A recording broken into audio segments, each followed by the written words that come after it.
In this guide, I'm going to show you how you can add background music to an Instagram reel. Before we do dive in this video, make sure to like the video and subscribe to the channel with all notifications on. It really does help the channel and lets us know that you want more content like this. We'd greatly appreciate it. But when you're working on your reel, whether it's recorded in-app or uploaded from your gallery, here's how you can actually add that music. Begin by obviously having your reel ready, and what you're going to want to do when you're on this page is actually select edit video in the bottom left corner to pull up a page that looks something like this. Alternatively, you could just swipe up and it's going to pull up this exact same thing. At the bottom, you're going to see an option that says audio, or tap to add audio. Go ahead and select either of those and it's going to pull up a bunch of trending audios. From here, you can either use one of these trending ones, or you can browse for them, or even tap a suggestion one. It's completely up to you. In my case, let's just do Fancy by Drake. You can adjust the specific part, and then once you're ready, hit done, and it's going to automatically put it for the entire duration of your reel. You can edit it if you'd like. It's completely up to you.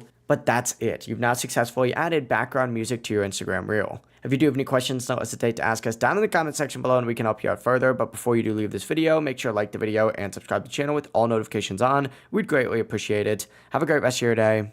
Peace.